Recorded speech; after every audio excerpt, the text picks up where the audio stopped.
Hello, everybody. Welcome back. Dr. Jim Hoven here with another episode of the Ramos Law Difference Makers podcast, where I have the unique and distinct pleasure and privilege to visit with people every single week that are making the lives better for the people that they interact with. And today is no exception to that. Today I have a wrestling coach who is literally in one of the top programs in all of Colorado in helping kids become better people through becoming better wrestlers. My guest today is Sam Federico. Sam, thank you so much for coming and welcome to the show. Yeah, thanks for having me. Absolutely. I want to talk, I was excited to have you visit with us because I want to talk about kids. I want to talk about wrestling. I want to talk about athletics, all of that stuff. And knowing what you've done at Pomona, I would like for you to start off by just sharing a little bit about yourself, your love for wrestling, and how you got involved in Pomona Wrestling. Okay, well, I moved here in 2000. And I ran into a guy that I knew named Jim Johnson, and he coached at Pomona, and kind of just in the freestyle off-season stuff. And I ran into him at Home Depot, and he's like, "You got to help me come and coach," you know. And so I knew him back in the day when I was wrestling, and so it was a good find, I guess. You know, we ran into each other. Meant to be. Yeah, meant to be. And so I started kind of helping coach with him in the off-season, and then came on to the high school and was an assistant coach for 5-6 years, something like that, and then took over as head coach. Now, did you wrestle as a young child all the way up through? Mm-hmm. And so tell me about your early wrestling moments. What was it about the sport? Did your parents really love it? How did you get wrestling? Because it seems like it's a popular sport, but it's not like football or soccer or even lacrosse. It's a little more niche sport, right? No, I grew up in a football, basketball, baseball family. Okay. If I didn't play football, I would have had to find a new place to live. That's the fact, really. Yeah. What state did you grow up in? Oregon. Oregon, okay. Yeah, and everything for my family was football. Okay. Basketball, wrestling, you know, nobody in my family had ever wrestled. They all played basketball. And so as a kid, you do both, you know, all the way through until 9th grade, and then you have to choose. And I chose wrestling. And my uncles were not very happy. They were trying to give me money for basketball camps. And I said, "I'll take it and use it for a wrestling camp." And they said, "No." Wow. And I was like, okay, well, I'm wrestling and the reason was I loved the coach. Oh, wow. So the coach made that much of a difference and influence you. Absolutely. Yeah, for me. And I did all team sports, and it was kind of unique to do an individual sport where I could kind of make my own way, and I couldn't rely on anybody but myself. So I enjoyed that, and I enjoy all sports, but that was unique to me because I had always just done team sports. Yeah.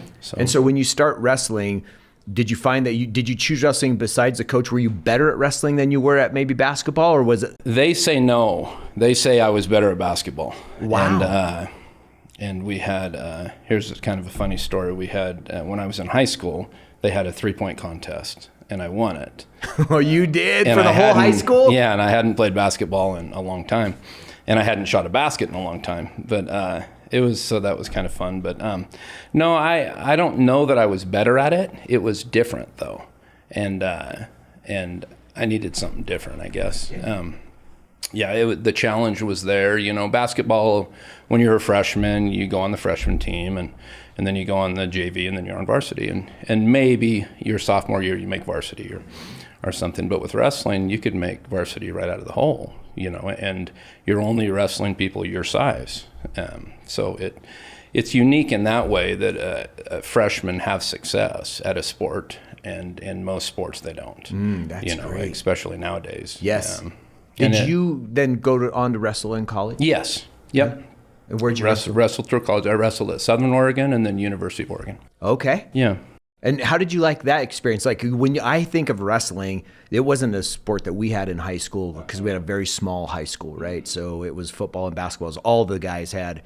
And when I think of wrestling, I think of Iowa, programs like that. So, I mean, but you're talking about, Oregon's a big, big school. That's a big school. How was that experience of college wrestling? Yeah, fun learning experience, obviously, but good to be in college and involved in a sport. It kind of kept you on the straight and narrow. And yes, what was the step up like from high school wrestling? Obviously, if you're good enough to get a scholarship, you did well in high school.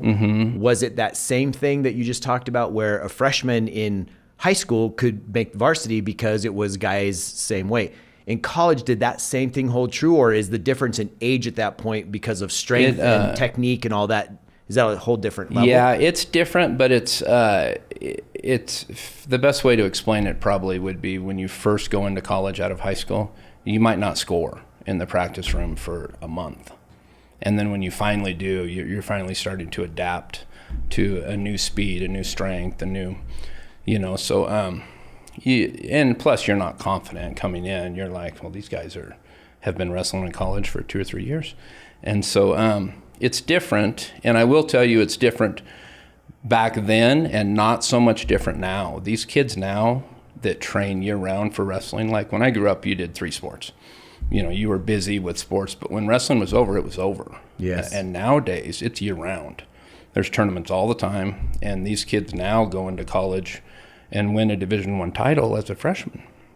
It just didn't happen back then. Yeah. Now it's so specialized, I guess. That's amazing. We were talking offline and talking about right now. In fact, you work with some of the kids through a club, and at Pomona High School, again, Pomona, I mean, you could talk about the number of state qualifiers, state champions in that school. Pomona, in my mind, is at the top of what I know of, my limited knowledge of wrestling schools. When I think of wrestling in Colorado, I think of Pomona.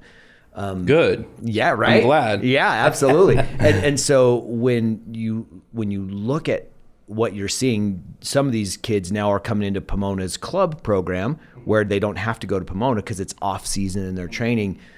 Do you think that's an advantage for the kid as an entirety? Because I know that there are some football players that say, they're forcing us to play football, our kids to play football only in camps and all that, but it doesn't make them as well-rounded of athletes. And from my side, on the doctor side, we notice that there can be more injuries if they're only playing one sport because they're getting only the same movement patterns all the time compared to if they do track and they run this distance versus, just one sport. Any thoughts about all of that stuff?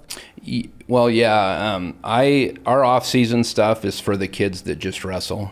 We push them to play football. We push them to play baseball. As coaches, we want them doing other sports. And I do. I mean, the burnout rate is high if you're just doing one sport. And I see a lot of really young kids getting pushed really hard. And wrestling is one of those sports that it's just an individual sport. So everything shines back on dad and son, and it makes it tough. Sometimes they can be overbearing, and for the kid, sometimes it's just too much. Yeah. So no, we push hard for other sports. We had a kid came in yesterday that's a freshman that's tough wrestler, and he said, the football coach wants me to play football. I think I'm going to. And I said, good, go do it. Good for you. Wrestling will be here soon enough. So we push that for sure. And if you look at professional athletes, most of them were multi-sport kids. They weren't specialized. And so that's a good take as well, for these kids to see that most of them were multi-sport. A lot of the professional football players wrestled, played basketball, played baseball. And a lot of cross players. Sure. Yeah, absolutely. Amazing. When this it's not new anymore, but when this phase of MMA came in, obviously when it first started, I was here in Denver when the very first UFC championship came. I don't know if you were here at that time when you saw that, but it blew my mind. It literally gave me butterflies in my stomach watching two opposite-sized men doing different things, trying to hurt each other, right? It was insanity to me. And now it's everyday thing. And of course they've we'll call it tamed it a little bit by and weight classes exactly with weight classes and rounds. That first go round of that thing, it was ridiculous. Yeah, and there was no time limit, no number of rounds, just till someone either got knocked out or tapped out. And I remember I was watching that thing on TV. There were fights in the stands. Oh yeah, it was here in Denver because Denver was the only place that would sanction it. Right, and there were fights in the stands. And then this dude comes out. He's a sumo guy. He's huge, and he's fighting a Kempo kickboxer. And as they come together, the guy tries to charge him, and of course, the sumo guy is much, much larger. He's 400 pounds or whatever. The other guy kind of ducks underneath him, pushes him, and he hits the fence, and he goes down. And when he turns up to turn around, the guy kicks him in the mouth, and all his teeth fly out. I literally can see that, and it has to be 25 plus years ago. Yeah, and I think it was see that in my mind. 99, 98, 97, something like that. Yeah. And so now that whole sport has evolved. What has that done with wrestling? Because the first champions they were the Gracies that were jiu-jitsu, which is a form of grappling wrestling, right? Yeah. How has MMA played into the high school athlete or high school wrestling? Well, for wrestling, there's not really, you're not going pro. You can try and make an Olympic team, and that's a rough go because you're not making money while you're doing it. And it's an avenue for some of these wrestlers that are just dog tough type guys that are like, hey, I'll just go fight. Yeah. And we have one that went to Pomona that's fighting right now. His name's Archie Colgan, and he's undefeated, and he's in Bellator and doing very, very well. So it's exciting to see. But those guys don't look at it like a fight. Right. They look at it as a competition. It's their sport. It's their competition. It's no different than a wrestling match, or of course you could get kicked in the head. So there is a difference.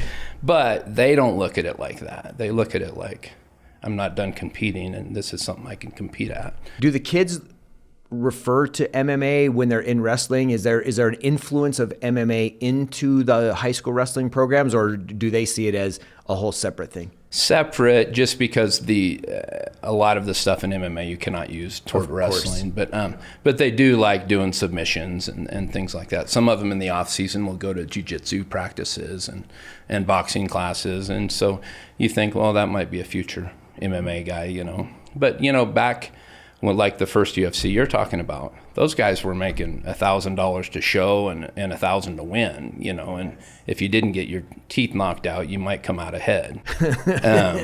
But nowadays they're making some money, and a lot of the guys now figured out, geez, I could make, 3 fights a year, $400,000 or something. And right. Now it's making sense. Yeah, it's bizarre to me.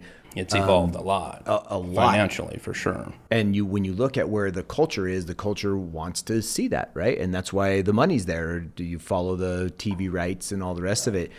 I'm so intrigued by the combat sport athlete in general, the mentality of the combat sport athlete. And I think, is wrestling considered a kind of a combat sport? Yeah, I would say. And so there's a certain mental toughness and physical toughness that goes along. Like you say, in the team sports, a lot of great wrestlers are great football players. They kind of go back and forth, and in part because of the freaking grit that the mental toughness that those kids have.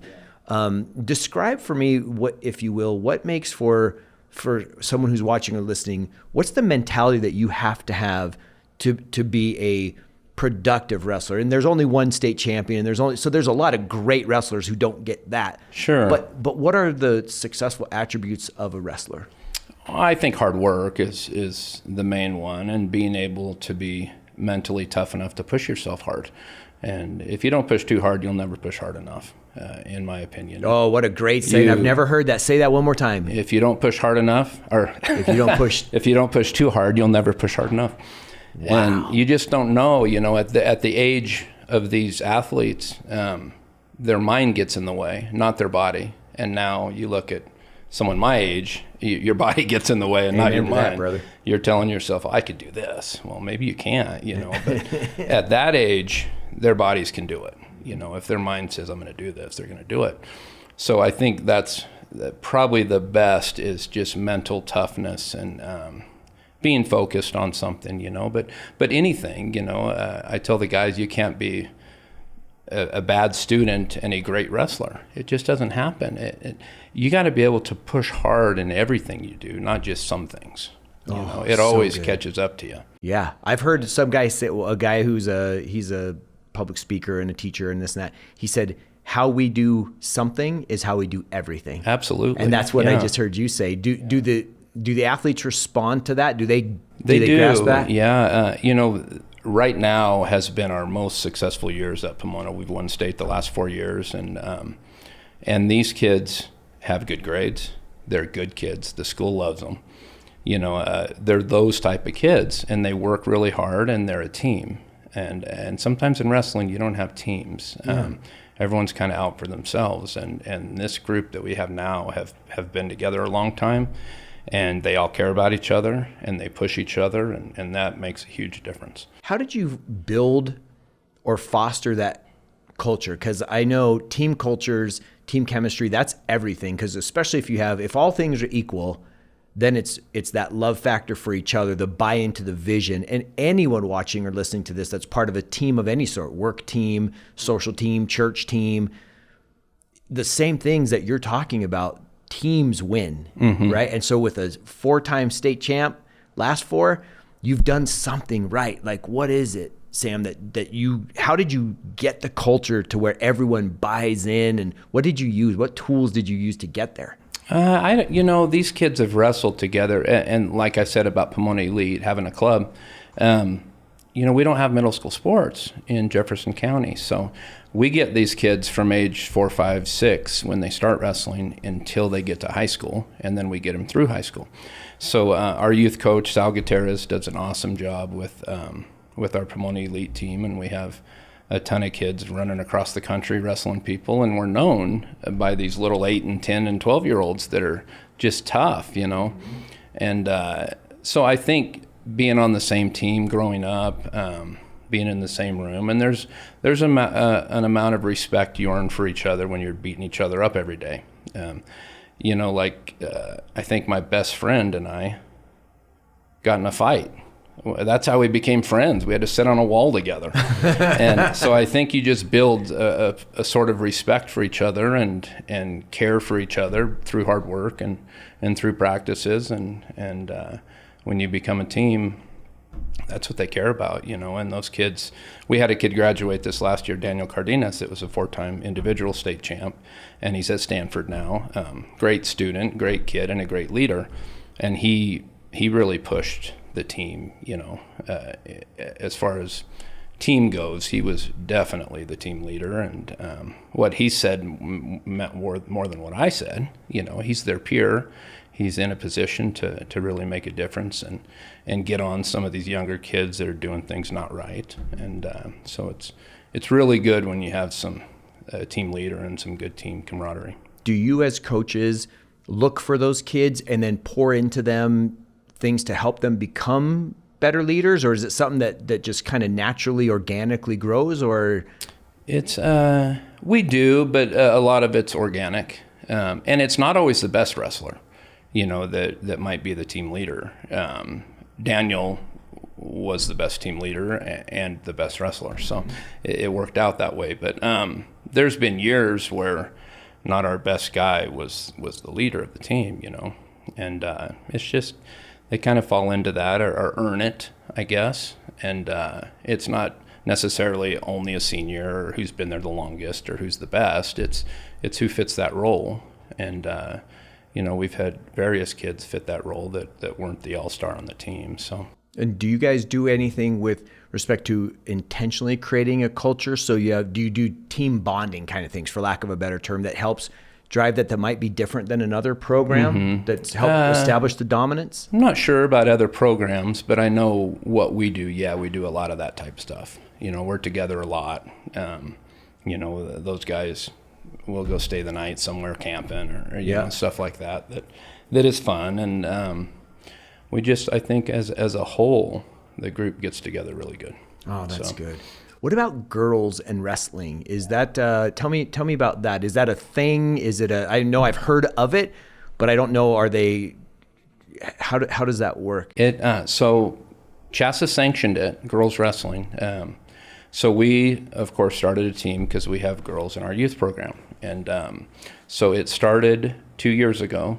And we have one girl that's a 2-time state champ now, and she could be the very first 4-time women's state champ in the state of Colorado. And she's tough as nails. She just went and won the Pan Am Championships this summer in Argentina. She's going to wrestle on a card coming up here in about a month. It's called Who's Number One? And they kind of plot number 1 and number 2 in the country against each other per weight class and have a duel. And so it's pretty honored to have her in that, and she's honored to be in it, and so now she just got to go win. Wow. But yeah, so girls wrestling has come a long ways, and it's it's an Olympic event now, and it's getting a lot of push, and it's separate fun. coaches, everything We separate do. with it? We're probably together twice a week. Right now we're together all the time, but in the season itself, Same season? same season, different tournaments. So they're kind of on their own. We have a coach that does that named Vic Gomez, and he's done a great job with them. It's hard getting numbers. We don't have enough girls. Like let's say in Colorado, boys wrestling probably has 4,000 wrestlers in the state, and the girls are probably at 300 or 400. Wow. So we need really to push the numbers up and get in our own schools and beat the hallways and get some of these girls that aren't doing anything to get involved in something. That's cool. And so they don't so you guys don't practice together? maybe once or twice a week. Right. Even if we're in the same facility, we separate out, Yep. to where the girls are wrestling girls. And Yep. that's probably a big thing for new girls coming in. Like the girl that I said, Perseus Gomez, that won Pan Am, she's got to practice with some guys. She's too just tough. too good. Yeah. So she gets mixed in, she has a brother that's a freshman, and they practice a lot together. And but some of the newer girls that I could see where they would be like, I'm not going to wrestling and wrestling these guys. Yeah.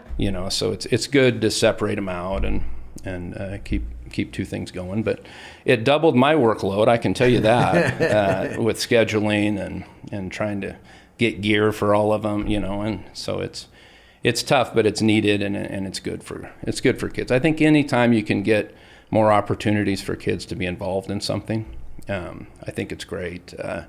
You look at, for example, gymnastics.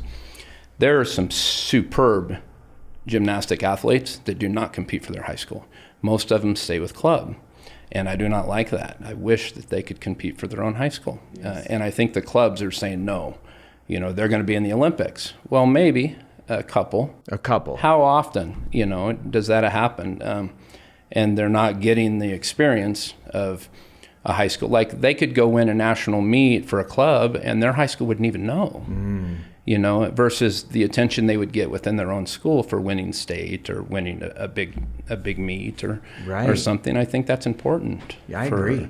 For high school athletes to be able to, get applaud by their own school, maybe announcement in the morning, so-and-so won a gymnastics competition in Kansas City. Yes, I agree. And I wish all the sports would allow their athletes to compete in season for their high schools, and some don't. It's kind of crazy. That is crazy.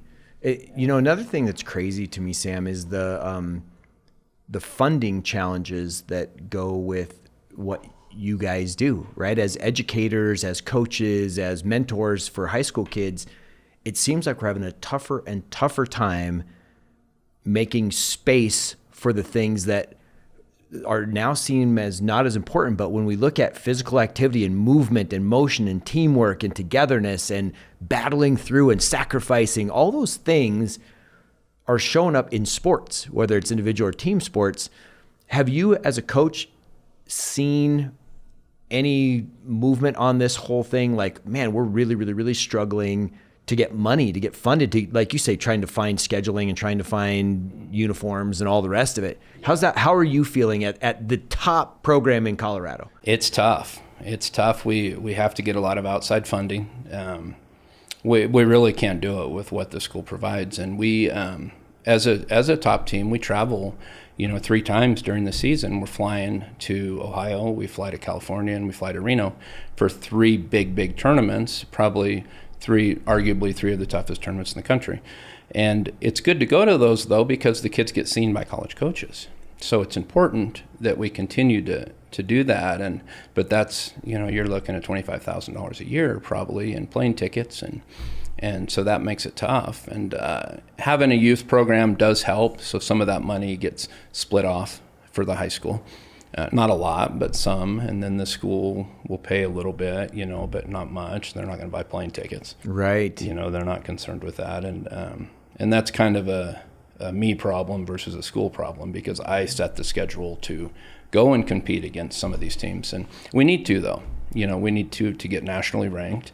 Yes. You need to get scholarship offers for kids. And so that part is important for me. I think if we get a scholarship a year for over $25,000, it paid for itself. Yes. You know, how many scholarship athletes does your program typically kick out? Like this year, we had 1, 2, 3, 4. That's amazing. On scholarship, not full, but one was, and then this next year we'll have 2 or 3. We have a couple wrestling at Cornell right now.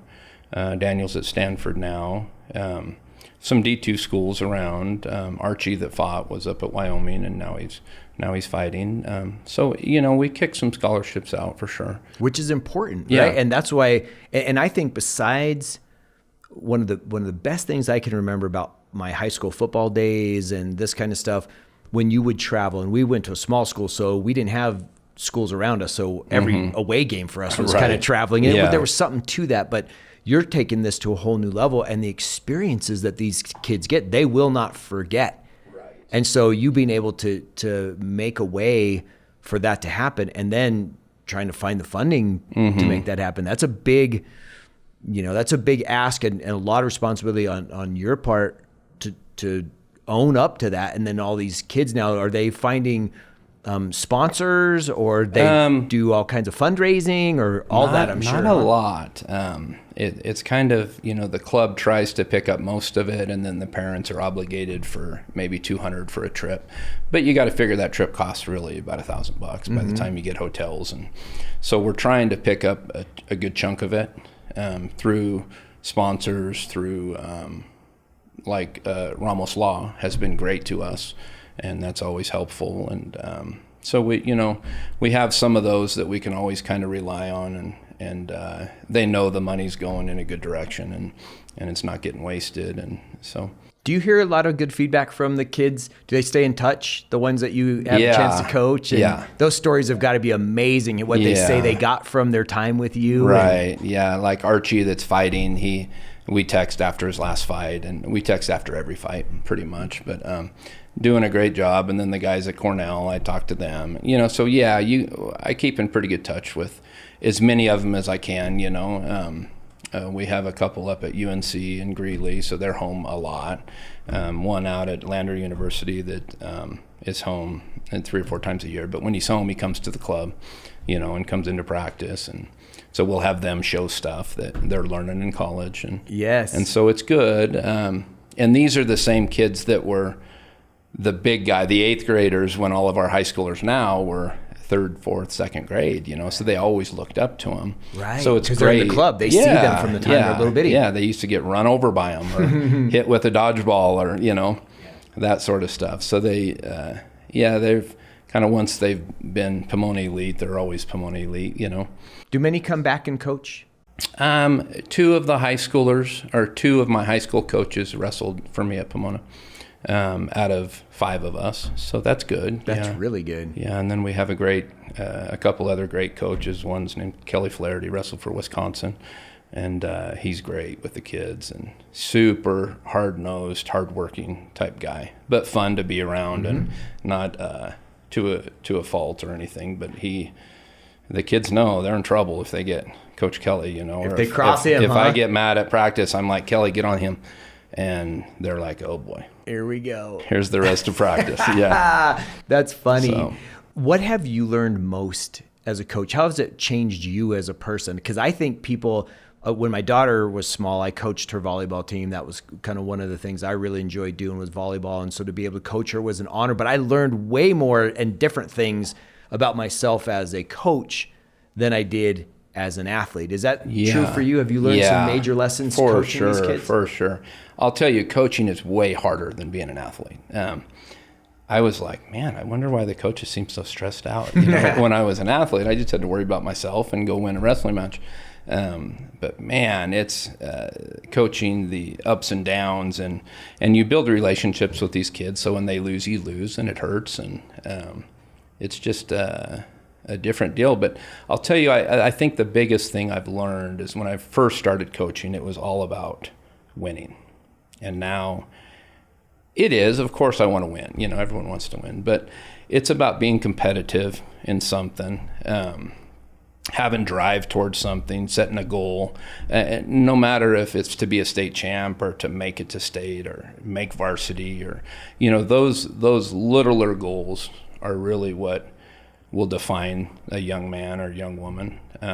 Do you guys help them set those goals? Do you go through a thing as a team and say, what are your goals? Yeah, they write them down and send them in, and some of them forget to put their damn name on it. It's like, whose goal is this? But yeah, I think one of the proudest moments I've had is we had a kid that was a 16th seed at regionals, and he had to wrestle the 1 seed right away, and he beat him, and made it to state, and we were so happy for that kid that I don't know if our coaching staff had ever been happier,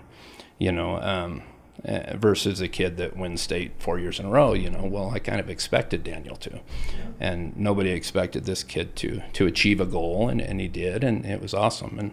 And the other thing about wrestling is any size kid can wrestle. You're only going to wrestle your own weight, and so we get some kids in our program right now. We have some that have never been a part of a team ever, and our experienced wrestlers have brought those kids in, you're part of the team now. They're wearing a Pomona Wrestling sweatshirt, and now they feel good walking around school, and that's builds confidence, right? And yes. Teamwork. And those are the things that make you proud as a coach, that they're going to bring in this guy that none of them had probably ever talked to, and now he comes to practice every day, and he's accountable for something, and he's part of the school, and so those things are really important. Wow. And it makes it fun. Have you found the connection between student body and team to be something that is important to the team? Do they look to represent the school and say, hey, we are Pomona? That was a big thing. Absolutely. Pomona's the big thing. Right? Yeah. Those kids are proud of their school and proud to be a part of it, and want to do the best they can for Pomona. And that's, so they're not just doing it for themselves. They're not a selfish group at all. They want to win for Pomona. And we've had kids, last year is a great example. We were down 40 points, which if you don't know wrestling scoring, it's a lot, but it's doable, with the amount of kids we had left. But in a tournament? At the state tournament. The state tournament, State tournament on Saturday, 3-day tournament, last day of the tournament, we're down 40 points. And we have a group of kids that cannot win individually. They've already lost, so they lost Friday night. Okay. And you're like, oh man, he could just lay down and get 6th, and all of them battled back and got 3rd or 4th. And to do that, we won 11 matches in a row, I think, which is unheard of at a state tournament, especially when the matches are all getting really close. And we had some big wins that maybe, I don't know if people thought we would win those or not, but so they battled back for their team and for their school. And for a senior that had his last chance to win a state title and didn't, for him to get his head back right and come back and win that backside and get 3rd is huge. And I don't think they would have done it if they didn't care for their team or their teammates and the school. We were, Friday night was rough.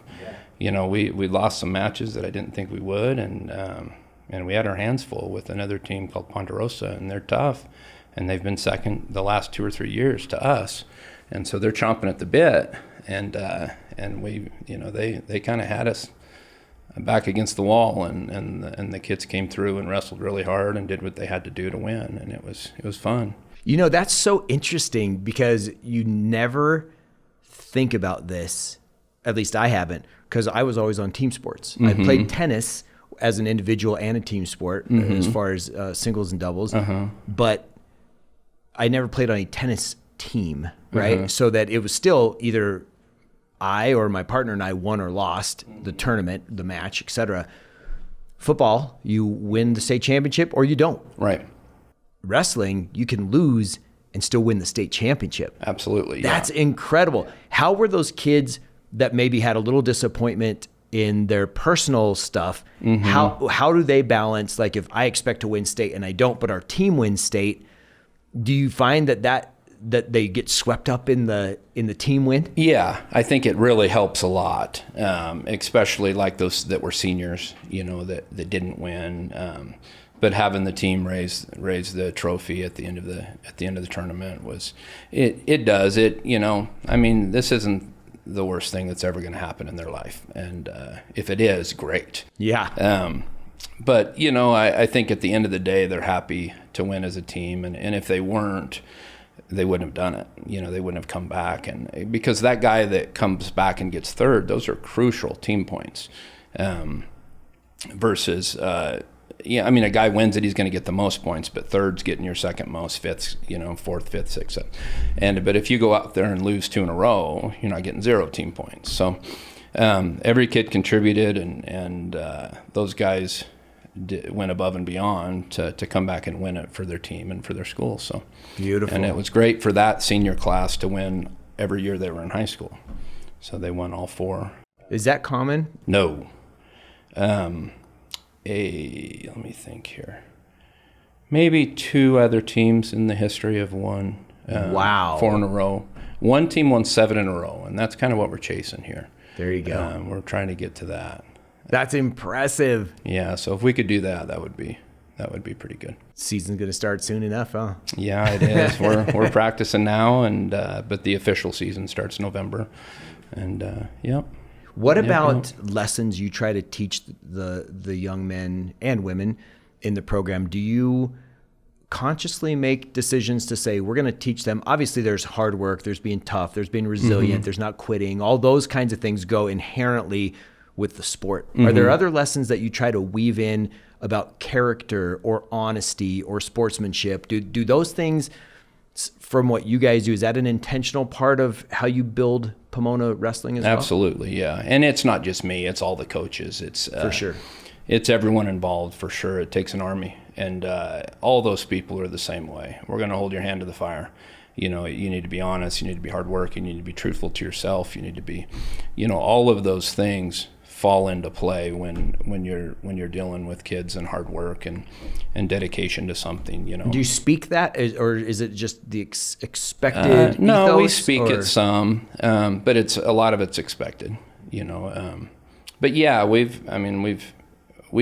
hold them to the fire if there's a mistake made that character wise, or we hold them for sure. That's not something that we're going to let slide. And I think we're very good about that, making sure kids are doing the right things and looking the right way. You win and you celebrate a little bit. You need to keep that to a minimum, and be happy for yourself and smile at your parents, but you don't have to go crazy doing backflips, and you don't have to put the other guy down to make yourself feel good, and be respectful to your opponents and to other teams, and I think we are. And so it's Do you find that wrestlers, and it's interesting as I watch different kind of sports, especially as the sports go up in rank, so that the pros, for example, at the NBA games, sometimes those guys don't shake each other's hands at the end of the game. They just take off, game's over, they go to their locker rooms. Is there this respect among wrestlers from opposite teams where, hey, we're warriors against each other on the mat, but as soon as it's over, we're comrades in the sense that we're doing something that not very many people do, and there's a good-natured stuff between the teams? For the most part, yeah. And in the off season, a lot of these guys train together, and they all represent Team Colorado. So it's important that there needs to be some sort of level of respect and an opportunity for you to have a workout partner and be able to practice with them and both get better, and that we've pushed that a lot, and so do all the other coaches in Colorado, especially in the off season, because then you're going into the national tournament and it goes by state, so you want Colorado to do well. And do we do well? We do all right, yeah. We've had some champs. That Perseus, the girl that won Pan Am, she won Fargo this year. We had maybe, as a state, 15 All-Americans, maybe something like that. But we need more, for sure. Illinois, I don't know what it is about Illinois, but they have dominated. Really? Yes, at the national tournament. Now, we can go to tournaments throughout the year, and it doesn't seem like they're that good. But as a whole, that state is really, really good. And they get their best guys there. And that's what happens a lot of times is our best guys aren't at Fargo or at the national tournament. They're doing this or doing this or playing baseball or, so it's kind of it's a weird gauge. But if you look at college Division I national finals, like this year, Colorado had 2 in the finals, 1 champ, which is rare. The last time Colorado had a Division I national champ was probably 10 years ago. Wow. And we had one this year. He went to Legacy High School, a great kid, and now he's out coaching at Stanford. So our Daniel has got a good workout partner. Oh, that's amazing. Yeah, so it works, and he's from Colorado, so it helps. And then we had a kid from Ponderosa, a heavyweight named Colton Schultz, was in the finals and lost, but made it to the finals, and that was a good accomplishment. He's only a sophomore in college. So, we're kind of getting on the map a little bit more than we have been. So nice. It's good, yeah. Well, I hope that the viewers and the listeners have really gotten a sense of the pride that you've taken to build this amazing culture, and also that they've gotten a chance to see what the heart of a wrestler is like during our conversation. This has been amazing. And I want to end it with this of saying, have you come across a piece of advice that either was given to you or that you found along the way that has been instrumental in either A, how you operate your life, or B, that you always make sure 100% you drill into these next leaders of our country? Hard work for sure. Hard work, get your mind set to something and go accomplish it. And you can, for sure. That's probably my biggest, probably the biggest thing I would spit out there is do as many sports as you can. There's get involved in school, get involved in, if it's choir or whatever it is, get involved in your school and be accountable for stuff, within your school. I think it's important, get involved. Don't just go to school and leave and just kind of be an also-ran, get in there and get involved and being a part of something. And it makes it that much funner, and you get to know people, and that's, you only get to live this life once. So enjoy it. Sam, that is a mic drop right there. That is brilliant advice. Thank you for joining me today. Yeah, thanks this was for having really me. Fun. Yeah. For those of you that found this conversation fascinating, please forward it to someone, forward it to another wrestling coach. Maybe they can get in touch with Sam and figure out how he's made his program so successful. Or if you know someone who's interested in wrestling, male or female, seek it out. Go do great things. And until next time, just remember, it's up to you to go make a difference. That's right. Thank you.